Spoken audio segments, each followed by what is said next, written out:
one. Are you gonna give me orders? Drogo, I mean, immediately after losing his last series, he did mention that it's just really a lot more difficult to play with that thing, especially in PvZ. But I have a lot of hope for him. I think he did show one very good game in his winter bracket series, so I know he can do it, even if he did eventually end up getting knocked down. But not out yet. This is the lower bracket, new best of 5 PvZ. In the bottom left of Everdream, we have the red Protoss, Drogo. Of course, representing DongRaeGu. On the right top side, we're looking at the main base of the Korean Zerg player. He was able to defeat Solar, but then he fell to Clam. It is DongRaeGu. Well, lots of people are falling to Clem, so no shame there. Did you see that little clip of Sarah's stream? I loved it, where Sarah's like, the guy that everybody's talking about. Not me, though. I'm not talking about him. I thought it was so funny. I don't know why, but I just think Sarah, whenever he speaks about other people, it's just always hilarious. He has a way with words. Yeah. He's like polite, but unintentionally BM, because we all know what he's being like overly polite. So you're like, okay, we know what you're actually thinking. Yeah. Like, I tried to go for the macro game, but he just died. Shame. Yeah, I love it. We need more Sarah streams. Like, that is one thing that I would absolutely cancel real life plans for. It's like, no, I'll be home for this. I want to watch it. Yeah, absolutely. Golden. When he streamed a couple days ago, just it felt like at random, right? I was like, oh, drop everything. Let's watch this. He'll be coming up a little bit later. We only have 4 more series to go, and so far TLO is like 2 for 2. 2 Raxes have won every single time, and well, there's no more TVZs, so he's right about that one. And then I could very well be correct for this one. This would be the 5th correct, and that would be... No, there is some more TVZ. There is Hero Marine against Elazen, no? Oh, wait, is that tomorrow? Today, no, that's winner tomorrow. bracket. Damn it. Yeah, okay. Yeah, sorry, buddy. I know. Because that was his 3rd prediction for TLO. I also was like, yeah, I gotta look forward to that. And I was like, wait a second. No, hold on. That's tomorrow. So no, just Drogo, DRGs, yes time, Sterilvania, Showtime, Future. Still some fun matches to come, but no more ZVTs. TLO, way to go, man. I guess that's not a correct prediction for the weekend. I should clarify that. So you were right in calling me out, Rotterdam. He's on track. Let's keep it at that. There you go. There you go. So far, so good for Dr. Dario, but he's not there yet. All right, let's talk about this game. We see a Twilight Council being warped in the back of the main base of Drogo. Obviously, we know about Resonating Glaives. That's what I think it is going to be. No? Robo. All right. Maybe not Resonating Glaives. Maybe it is Resonating Glaives. Actually, I think it is. He never took guys out of gas, which is usually the big sign, but not always. So, TikTok, Drogo. Yeah, I guess not. Can't drag out this sentence as long as... Okay, yeah, it seems like... Well, he's gonna add something. Yeah, that's a nice little start, by the way, though. Whenever you get your Adept in that deep, you get a good little scout of what is this Stalker up to? What? That Stalker is not supposed to be there. There is our Dark Shrine, so it's not going to be Resonating Glaives. It is going to be a DT opening. You want to hear something embarrassing, Jess? What's that? What? Yes, no? Yes, what? What? Oh, I didn't hear you. You know, when you when we saw Shadow Strike being researched, you were like, oh, that's pretty cool, you know, the eyes are lighting up and they're on fire. I never knew a Dark Shrine had a face on top of it. I've played this game for 10 years. I've seen that building a million times. I actually never knew there were faces on top of a Dark Shrine. Yeah, 3 distinctive faces, which I don't know if there's lore behind who they are. I thought maybe it was like the 2 different types of DTs, but we don't have a 3rd different type, so I don't know. I have honestly never ever seen a face on top of a Dark Shrine until you mentioned today that eyes were on fire. And I was like, hey, that's really cool. What's also cool is that DongRaeGu is throwing down a Roach Warren and has already been producing a lot of Zerglings, but after this he's going back to building drones. At first I was like he wants to be aggressive. Now it just seems more like he wants to be defensive, but it's okay. I guess he's going to use the links to prevent a Nexus from going up on the other side of the map. I'm a bit confused. This seems like, I mean, it could have been the other way. It could have been just drone, bare minimum defense, right? Is what I would say we actually see a lot, but I feel like Rainer was doing. This is not good for Drogo. He lost both adapts, and that Nexus is not warped in yet, and that means that at this point, Drogo is really going to need to get some damage done with his Archons. These Archons are going to fly into the main base, but 5 Queens actually there to say hello to it. This is not the start that Drogo was looking for. Look at the Dark Shrine. There are faces on top of them. I'm so glad I blew your mind, man. Yeah, he's immediately goes into chronoing that charge as opposed to trying to immediately get a couple more units out here. He does warp in some DTs, shield battery as well. I guess the amount of Lings also scared him, and the potential for a counter as soon as if these Archons were cleaned up. They should not be though. Oh geez, oh no, stop. Okay, Archons, when they run out of shields, guys, they only have 10 health. You do not want to stick around if they have no shields, but he does save both of them. But yeah, now he's going to follow up with the charge attack alongside it. I don't know if this is... I just simply don't know if this is going to work. I mean, DRG is keeping tabs on the third base, has still not seen it, and I feel like if you don't see that third base at any, decent amount of time, your mind does go that potential of charge that warp-ins. And DRG is up 10 workers. He's getting 7 more drones on top of that. So if he survives all of this, it's safe to say that economically he's going to be in a very sweet spot. That Archon had no HP, Drogo. Shields regen, but not that quick, my friend. And that means he ends up losing one of them. And this is, I don't want to say disastrous, but it's far from ideal. Yeah, and he slaps down a Forge, but later than I thought he would. Yeah, I really thought with a priority there in the charge, he would have done something with that, but maybe he would have if the Archons weren't taken out in the main base. Now adding on upgrades, now adding on Immortals. But DRG, without really committing a whole lot, has already done so much. If his Lings didn't do anything, then that is, improper committal, but they did cancel an Nexus. And then otherwise, he's just been droning and getting away with it. Trying to go for a little run by here, but the Stalker is on hold position, so at least things won't get even worse for Drogo. We do see a macro hatchery going down. Wow, that's so many extra drones, by the way, for DRG. He just had 13 on the production tab. It means he's going all the way to 82, just like that. Even more, he's going to end up at 84. This is insane. This feels like as soon as he dealt with the Archon drop initially, and then he picked up one of the Archons as well, Drogo has to be so careful. I don't like this game, Just. It's scaring me, okay?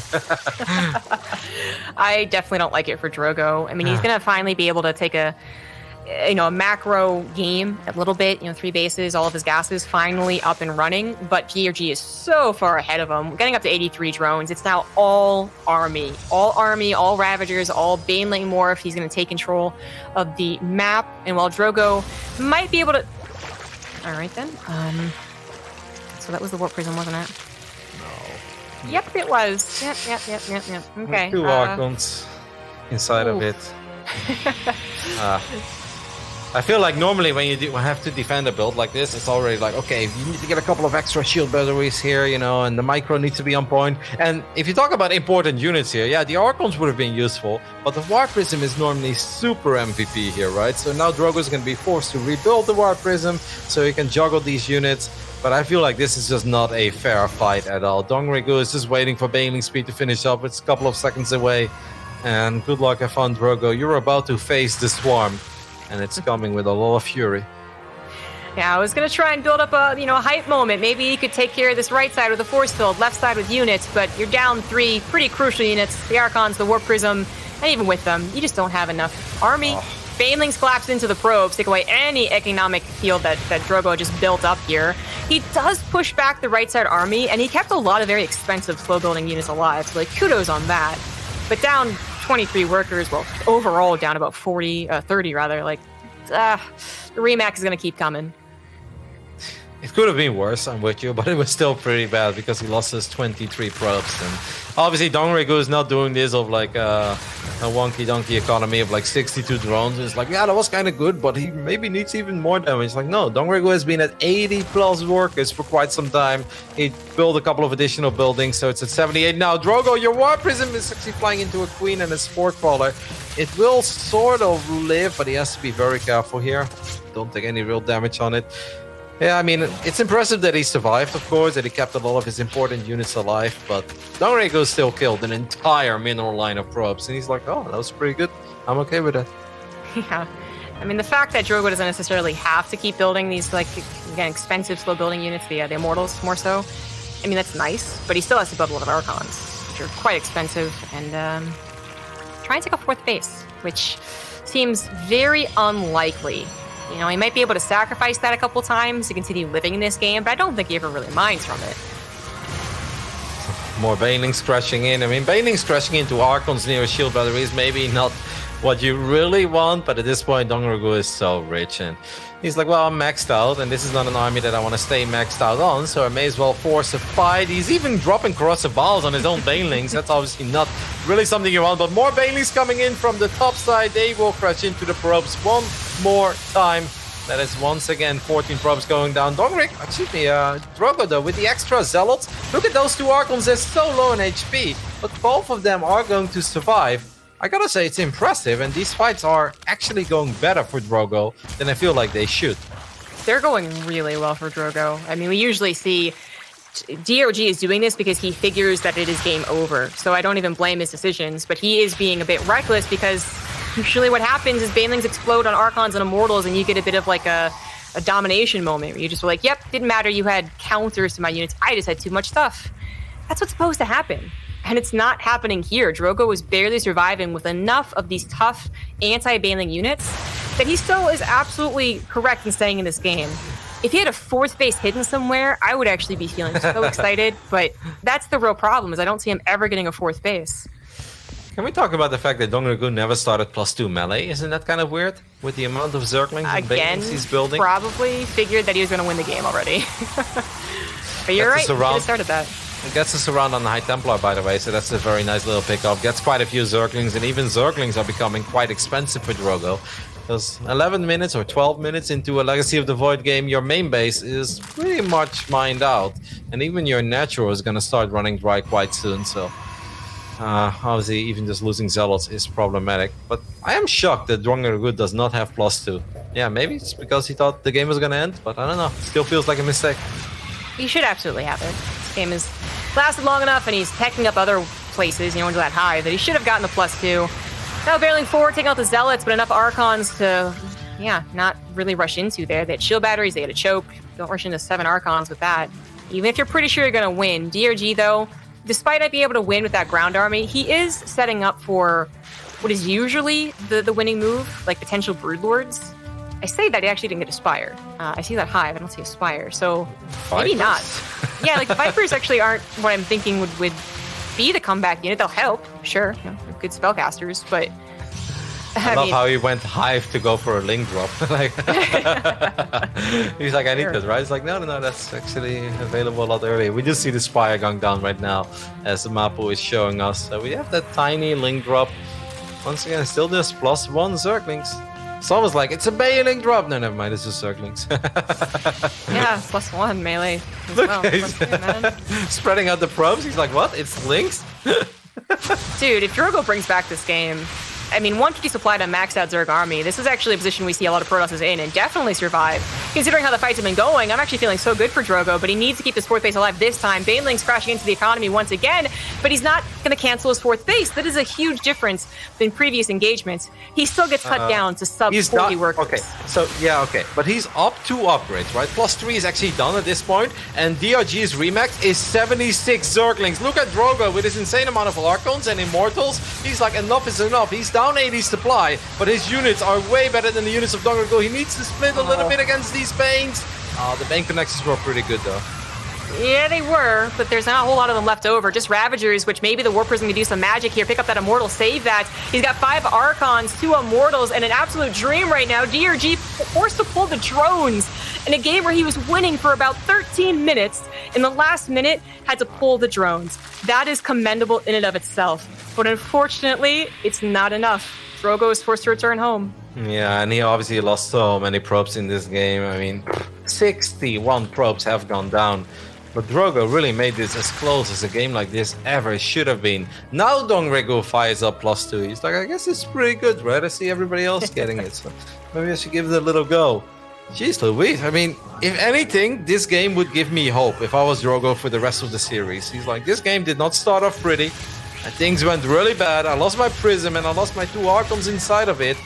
And yet, he struggled this much with winning this game. I would gain confidence out of a game like this. We gotta save that Nexus. I don't think it's gonna happen, though. Oh, darn.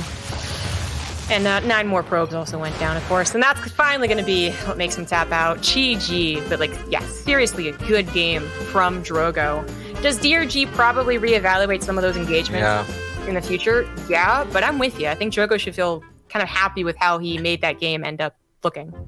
Yeah, that is true. I think you make an excellent point there. Of course, we can be critical of DongRaeGu and being like, okay, that was a little harder than it should have been for you.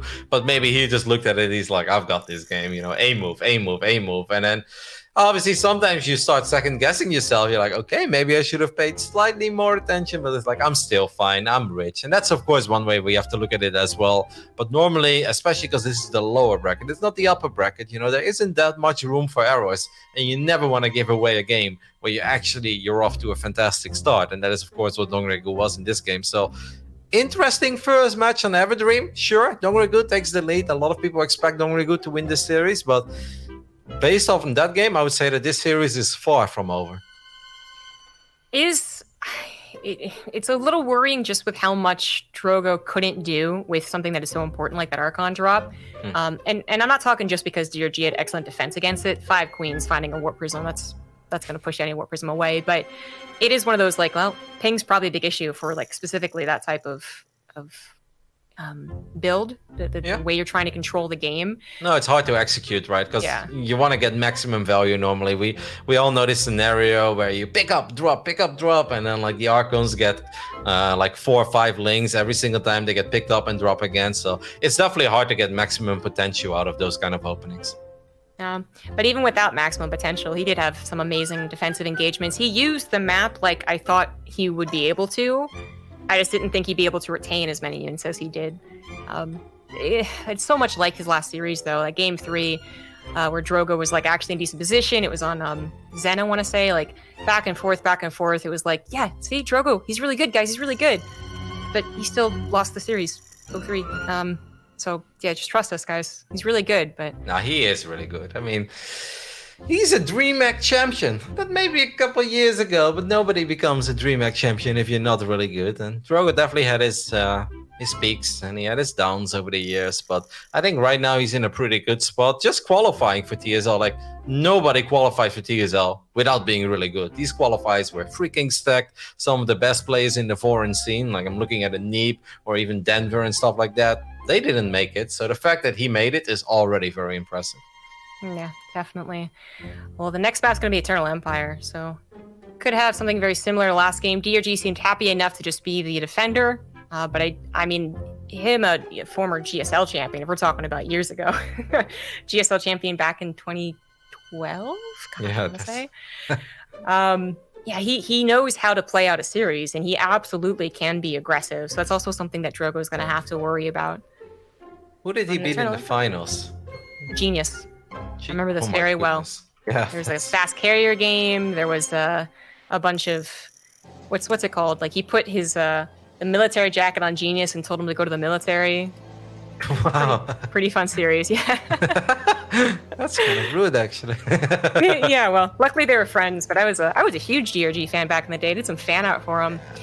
But I don't know. I think that he is one of the players alongside Parting that has really done well coming back into StarCraft, where we're still waiting on Tasia to look like his former self, right? Even though he's pretty good. He's not DreamHack back-to-back champion Tasia. Anyhow. Game number 2, Eternal Empire. Largest macro map that we have. In the top right, down 1, he is the red Protoss Drogo.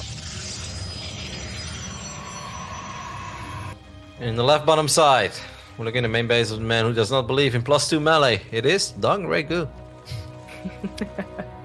I'm a strong, independent Zerg, and I don't need no +2 melee to defeat a Protoss. That's what he showed us last game. Yes. He sort of did end up winning, but he also almost lost, and I feel like +2 would have been a considerable change in some of those engagements. But, It felt like that final fight when all those extra banelings crashed in, and obviously the baneling count was so high because DRG was so much richer than Drogo was. I think Drogo did all right in splitting. It could have technically been a bit better, but it really felt like 6 or 7 extra zealots as soon as those banes were gone. And then those zealots get on top of the Ravagers, and suddenly I feel like we're in a scenario where nothing can touch those Archons and Immortals anymore. It would have been exciting. It was one of those engagements that could have snowballed, despite how impressive the bank was, the economy was for DRG. If you're flooding Lings and regular Ravagers, or Roaches rather, against Archon charge, it's going to be really tough. But not quite good enough on the engagement. Really good last minute, attempt to win the game, but I feel like if this game was played last Sunday, Drogo would have won it. Yeah. and if Hearthstone against TY on Nightshade was played last Sunday, Hearthstone would have won it. Because that was just one of these days where everybody got miraculous, almost impossible victories over and over again. Today we're still kind of waiting on a crazy turnaround, right? I feel like most games, it felt like the player that was in the lead actually kind of just got the job done. Parting against Reina was pretty exciting and a little hard to predict game 1 and 2. But I think after that, most players have been able to hang on to their leads, even though some of them made it a little closer than it should have been. Yeah, we have DRG, and then we also had TY just 30 minutes ago. Like, are you going to give Hearthstone an opportunity to come back? Hold on here. They did go the way we expected them to. So far, predictions are fairly easy. I would have said that for last Sunday too, and as you were saying, it changed up so drastically. Now, if Vanya were to defeat Cyril, that would actually just make this the biggest upset, I think, even with all of Sunday involved. Well, Vanya is pretty damn good. I feel like they played against each other once. I don't know if it was like Challenger, but it was like a 16-man bracket. And it was, I think, qualification for something. And Cyril got Vanya in the first round, and Vanya took a map. I remember that. Yeah, I don't really remember. I'll look it up, actually, what it was. All right, yeah. Well, I actually don't doubt that Vanya can take a map. In fact, I think I gave him a map in my predictions, but maybe I also was like, just give that the 3-0. When you make these predictions, you have to try and vary up your scores. Don't just go by your mind. A 3-2 every series. Yeah. Overload's going to get taken out here easily. Of course, already scouts the Oracle, and it is a Stargate opener, so big difference. DRG's going to have to accommodate for it. Last game against the Archon drop, which he knew was on the way, he did make a nice amount of lings. That did cause Drogo to kind of be like, first, it delayed his Nexus, killed his Probe, killed his Adepts. It was actually a great thing for DRG, but also forced him to be like, oh, hold on, what is this? Shield battery went down, charge immediately got chronoed, tried to change his tactics. DRG, once again, making a handful of lings that could go across the map to try and delay / deny this third Nexus. Which shouldn't be possible if the Oracles are there, but obviously the Oracles are heading towards the other side of the map. I was about to make a point about how I really like that Drogo is going double Oracle, because DongRaeGu seems to make a lot of units anyway, so then you don't have to deal damage as a Protoss. You can just stabilize and defend, but the Oracles are all the way on the other side of the map, now forced to use a recall, but at least with the additional warp in, and now the Oracle's at home. Drogo is going to be fine. I think he didn't technically have to recall there if he would have just kept the Oracles at home in the first place. Because like normally you want to deal damage because Zerg players just build a lot of workers, right? But if someone like DongRaeGu just builds 20 lings all the time, you don't need to do that much. You can just sit at home and focus on stabilizing if you're Drogo. All 6 gases taken this quickly without any Roachborn or Evolution Chamber. It's going to be like a super fast Spire. It's a Stargate player. And where is he going to build it? I'm actually like, I just like saw all 4 extractors taken. I was like, that's a odd production tab, It's, nothing else is being built. 70 drone Spire. Yeah. Okay, he's so crazy. Where is it? Is he hiding it somewhere? No, right? No, it's in the natural, I think. No, it's in the middle. Oh, gotcha. Okay, I was like, natural is the easiest place to scout it, man. What are you doing? Middle's gonna be a little more difficult. The Observer it's possible. Sometimes you see that Observer make a beeline just like coincidentally, and it's, Overseer's not being made because it's a Stargate opener. But in this case, DRG's very insistent about denying any scouting. Oracle's not going to scout that though. Safe so far, so good, right? I mean, if you're Drogo right now, I feel like the last thing you're thinking of is a Spire. Until like a minute from now, when the Mutas are actually in production, you're like, wait a minute, why haven't I seen a Veiling Nest? Why haven't I seen a Roach Warren? Why don't I see any gas units? Where is all that gas going? And by the time you ask yourself that question, you already know that they're building Mutas. But I'm with you. It's so weird to go Mutas like this. Oh no. Typical Hallucination Scout will go past all the back corners of a base, and it's usually really nice, double Hallucination Scout. But that middle is sometimes the trickiest place, unless you like just face someone who did it, So he still doesn't know about it. But all the other signs, all the other things that aren't here, you're right. He should be like, well, hold on. But because it is just that much faster than what we usually see as like more of like a transition from the Roaches, he's going to have 13, he's going to have +1, and he's going to be hitting as the attack of Drogo actually moves out, with mostly charge lots being warped in. This is so funny. I like how he's putting like 9 overlords on top of the Spire as well. He's like, nothing to see here. There we go. There's an observer on top of the Spire. I love it. At this point, Drogo is aware of what's happening. It's obviously a little bit late. Immediately, he will respond with a second target. This is painful. War Prism goes down, and one High Templar is left by itself. Oh no, this is actually bad for Drogo. No, Drogo, you can't attack it. You gotta go back. You just gotta focus. He's going double Stargate behind all of this, so he's going to be able to build 3 Phoenixes at a time, but not pretty at this point. A huge surprise, one that he couldn't actually delay any further. You know, those mutas going right over the Zealots, not helping them, was a really good call from DRG. He knew that War Prism was going to try and warping in more Archons and maybe even some Stalkers, because that is sometimes a moment where the muta count isn't high enough. But by making that decision, he started the snowball effect. Already on top of a second Archon, third Archon. Phoenix is out, Cannon's about to finish, but here come the Lings as well, and that might just be too many units. Yeah, it's 70 army supply against 17 at this point, and the triple Stargate is obviously not really helped out yet. A couple of Stalkers will get warped in, but these Stalkers will get picked up immediately by these mutas as well. DongRaeGu, how are you making goals like this work? It feels so crazy, it feels super gimmicky, but he is just steamrolling Drogo at this point. Yeah, there's a different game where 4 Archons are ready to combat them and the push still continues, and it's like, well, that's what you get for going straight into mutas. But not this game.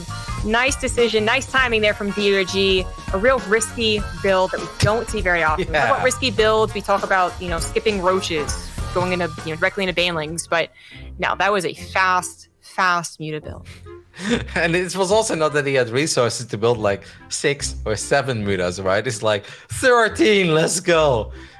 This game deserves a little asterisk. Like, Zerg players, don't try this at home, because no matter who you play, no matter what league you're in, this will normally not work. You need other units to survive, but somehow DongRaeGu is able to get the job done. I'm lost for words. I can't believe it. I mean, DRG used to be that guy who, for, his time, mutas were not at all questioned. You always went mutas in TVZ. You would very typically go mutas. I think it was before Heart of the Swarm where like mutas were so apparent. But yeah, he is a muta player in my mind. But for even him to do something like that is still a surprise to me. And don't try that at home. No. At all. I love how he's trying to hide it with overlords. At first I was like, he's probably gonna do that, but I was like, I'm not gonna talk about it. And then he's like, yeah, put 7 overlords on top of the Spire, dropping creep over it as well to make it even harder to spot. Oh, it's funny, but it worked. And it's, you gotta feel a little bit for Drogo, right? Like, definitely played his heart out in game 1, had a rough start. Worst thing that can ever happen if you open up with a DT drop is lose your War Prism with 2 Archons inside of it. That's normally game over. At this level, that's a game-ending mistake. He in there, he really turned it into one hell of a game. Unfortunately, it wasn't enough. And you're like, all right, I'll take some confidence out of that. I still feel I made it as close as it ever should have been. Let's go ahead, hop into game 2. Let's see what we got. And then you just play against a guy who inspire out of like 20 Zerglings and nothing else. And just completely catches you off guard. Oh, Drogo's not happy right now.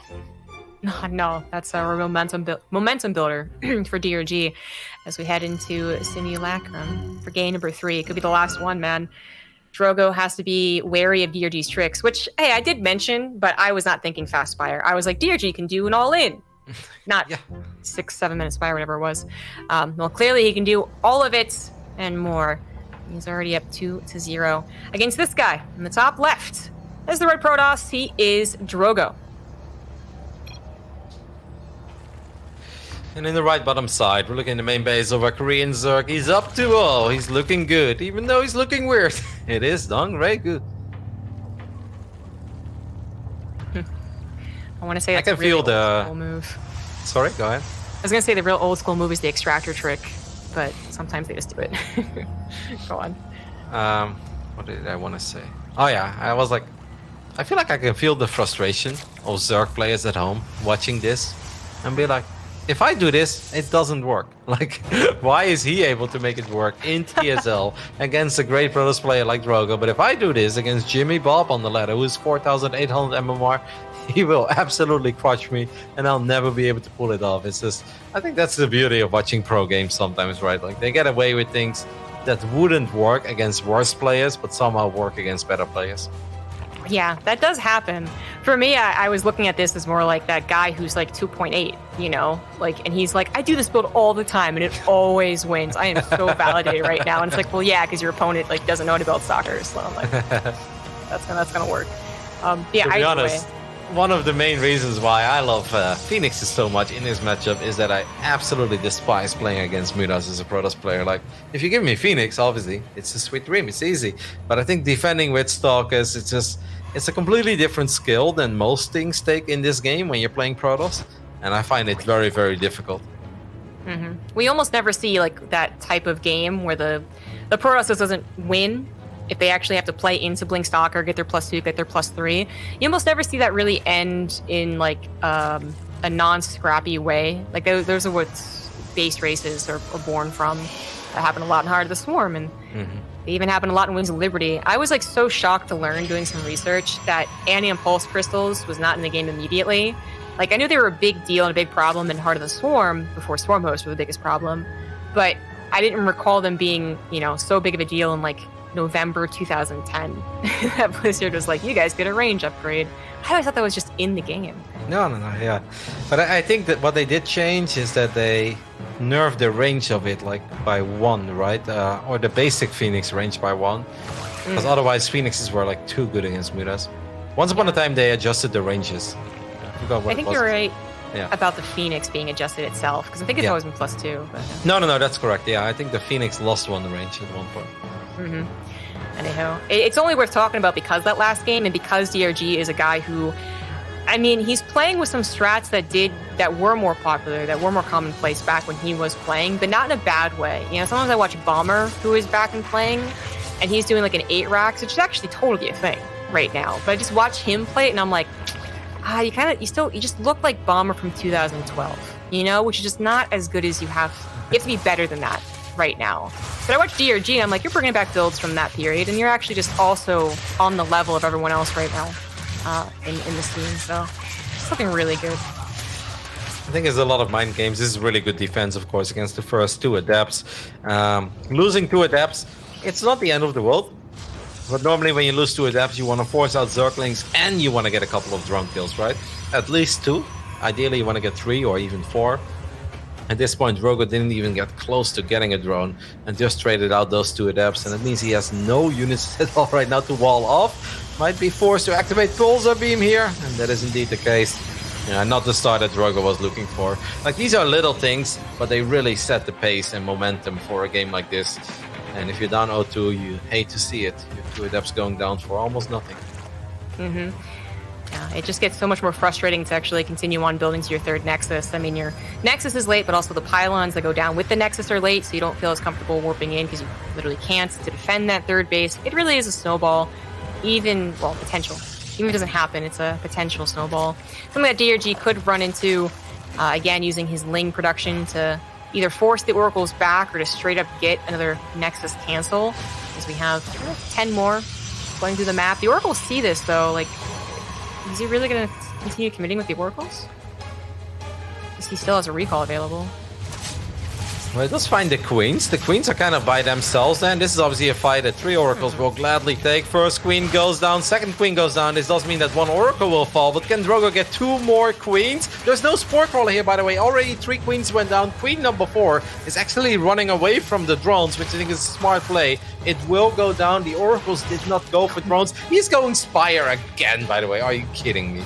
Oh my gosh, I can't actually believe he did that. And that's like slightly different on the gas timings, I think, earlier, though, on the lair and Spire timing in this game. Like, this is so crazy. The Lings, you know, they traded well enough against what Drogo had to warp in, but continuing to make them, seeing that the Oracles would not have energy, even if they got sent back, is maybe worth the Queens. But more so that the Oracles aren't scouting was probably worth the Queens and the Ling investment. All focus right now for Drogo is not losing his 3rd, which, he gets every unit surrounded, and there's no energy on the Oracles. So DRG, not just getting the focus on this base, is also just killing this base.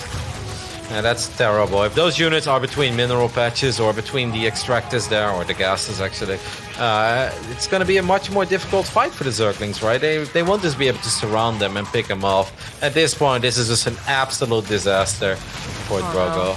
No. I think he's going to lose the game, man. Like, Yeah. I mean, I'm pretty sure he is, but I'm thinking like mutas appear and he taps out type of thing.